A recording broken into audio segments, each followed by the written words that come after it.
Hey everyone, welcome back to the channel. Today we're diving into part 2 of our series, Anime, where the main character dies. Or, as I like to call it, part 2, the Electric Boogaloo. In this video, we'll be exploring even more anime, where the main character meets their end, whether it's before, during, or after the story. So, if you're ready for some spoilers, emotional moments, and maybe a few surprises, let's jump right into it. Alright, first up on this list, we got Yu Yu Hakusho, and let me tell you, this one wastes no time getting straight to the main character dies part. So we got Yusuke Urameshi, a 14-year-old delinquent who spends his days skipping school, getting into fights, and generally being a punk. You know, the kind of guy teachers just assume is never gonna make it. But plot twist, turns out he's actually got a heart buried under all that attitude. One day, this dude makes a completely out-of-character move and jumps in front of a moving car to save a little kid. And you might be thinking, wow, what a noble sacrifice. Except, turns out the kid wasn't even gonna get hit in the first place. Yep, Yusuke just threw himself into traffic for absolutely no reason. Talk about an L. Even the spirit world is caught off guard by how unnecessary his death was. Like, they straight up didn't plan for him to die. So now Koenma, the tiny ruler of the afterlife, who by the way, rocks a pacifier for some reason, is like, my bad dude. You weren't supposed to be here. But hey, how about a second chance at life? And just like that, Yusuke gets roped into becoming a spirit detective. Now, instead of just chilling in the afterlife, Yusuke's gotta deal with ghosts, demons, and all sorts of supernatural weirdness. But don't worry, he's not alone. He's got his former rival Kuwabara, who's basically what happens when you mix a delinquent with a golden retriever. Then there's Kurama, the smooth fox demon who makes everyone question their sexuality. And finally, Hai, the short, angry, and overpowered demon who could probably take out half the cast if he felt like it. At first, Yusuke's just solving supernatural crimes, but before you know it, he's throwing hands in martial arts tournaments, fighting god-level enemies, and oh yeah, dying again. Because why stop at just one death, when you can do it multiple times? Seriously, if you haven't watched Yu Yu Hakusho, you're missing out on one of the best shonen anime of all time. It's got action, comedy, and just the right amount of wait, what is even happening? Moments. So go check it out and prepare to feel very underwhelmed by your own life choices compared to Yusuke's absurd journey. Alright, number 2 on the list is Jonathan Joestar from JoJo's Bizarre Adventure. And man, this dude had it rough. Imagine your dad adopts a random kid, and that kid's first move is to make your life miserable and steal everything from you. Yeah, that's Jonathan's life. Our boy just wanted to be a proper English gentleman, but nah, Dio Brando had other plans, like making his childhood a living nightmare. So, the story kicks off in Victorian England, where Jonathan, rich kid and all-around good guy, ends up dealing with Dio, the absolute worst foster brother of all time. Dio doesn't just bully Jonathan, he goes full-on villain mode, steals his dad's affection, poisons said dad because why not? And then, just to really make things fun, turns into a vampire using an ancient stone mask.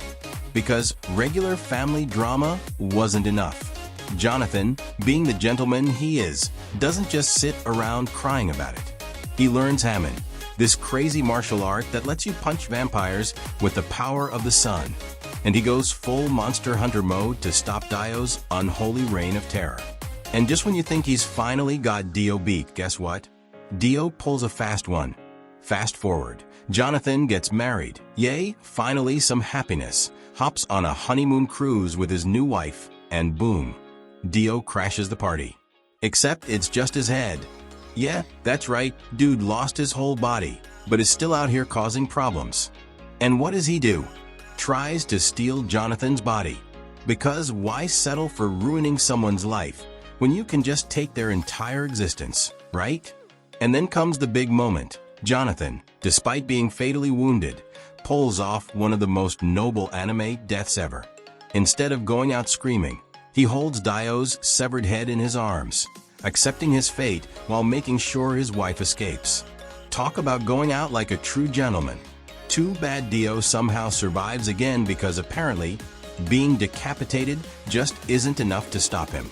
So yeah, Jonathan Joestar, true hero gentleman, an unlucky dude who just couldn't catch a break. If you haven't watched JoJo's Bizarre Adventure, trust me, it's a wild ride. You'll laugh, you'll cry, and you'll probably start striking dramatic poses for no reason. Give it a go, you won't regret it. Next on this list is Sakura Minamoto from Zombieland Saga. Now look, we've all seen our fair share of ridiculous anime deaths, but getting isekai'd into zombiehood via Truckcoin? That's a new one. So, Sakura is just your average high school girl, dreaming of becoming an idol when bam, she gets obliterated by a truck on her way to school. And I mean obliterated. No second chances, no dramatic last words, just instant deletion from existence. Fast forward 10 years, and guess what? She wakes up as a zombie in Saga Prefecture of all places. Talk about a downgrade. But it gets better. Enter Kotaro Tatsumi, a dude with energy levels cranked up to max and a plan so insane it might actually work. His grand idea? Revive a bunch of legendary girls from different time periods, turn them into an idol group, and somehow use that to save Saga. You know, totally normal, rational thinking. And thus, Franchuchu is born, a group of zombie idols who have to keep their undead status a secret while also singing, dancing, and avoiding spontaneous limb loss. Now, if you think this is just your typical idol anime, think again. 1 second. It's a wholesome story about self-discovery and chasing your dreams. And the next, Sakura's head is flying across the stage mid-performance. It's a roller coaster of emotions, and honestly, you'll probably be laughing too hard to even process half of it. Each of the zombie girls has their own crazy backstory. There's a biker gang leader, a 1980s idol who went down in a plane crash, and even an Oiran from the 19th century.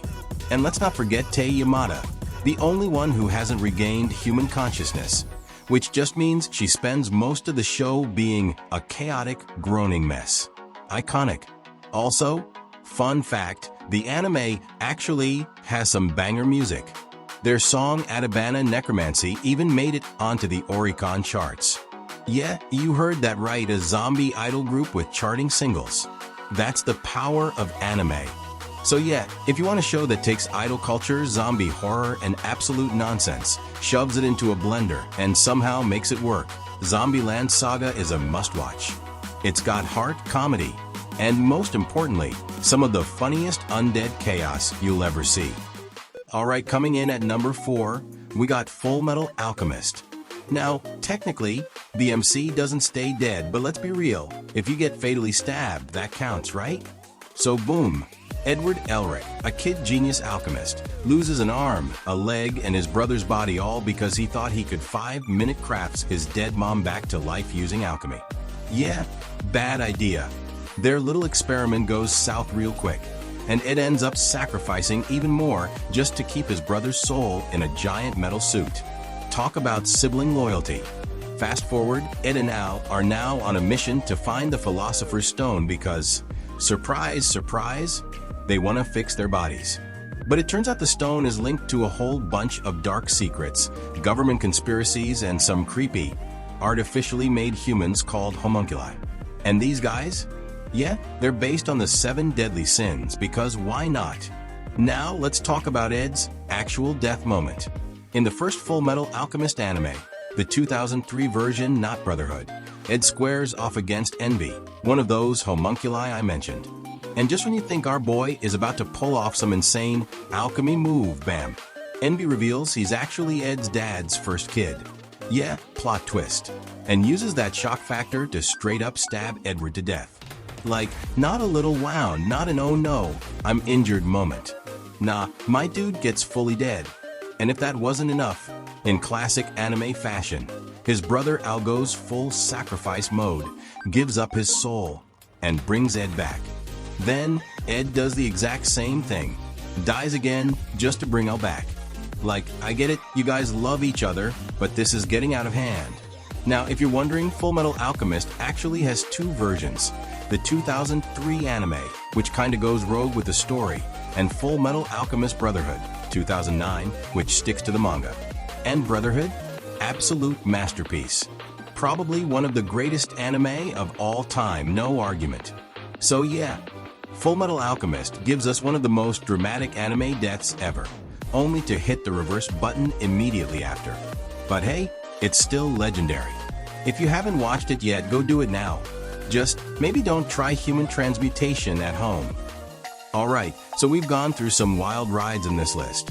But now it's time for number 5, Dragon Ball *. And oh boy, if you want a story where the MC dies more times than you'd expect, this one's for you.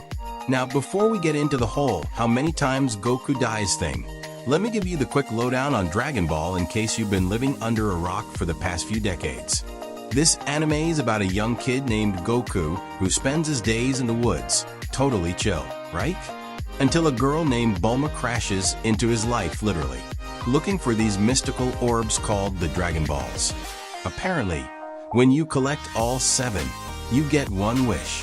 What does Bulma want? A perfect boyfriend. Spoiler alert, Goku's not about to give up his Dragon Ball for that. But they team up anyway, and this leads them on a crazy journey where they meet characters like Master Roshi, the wise martial arts guru, and Krillin, the wannabe disciple who's somehow not the first one to die in this series. But hold on, it's not all fun and games. There are some serious bad guys lurking around, ready to abuse the Dragon Ball's wish-granting power. So, naturally, Goku has to train, get stronger, and stop these baddies from doing anything worse than wanting a perfect boyfriend.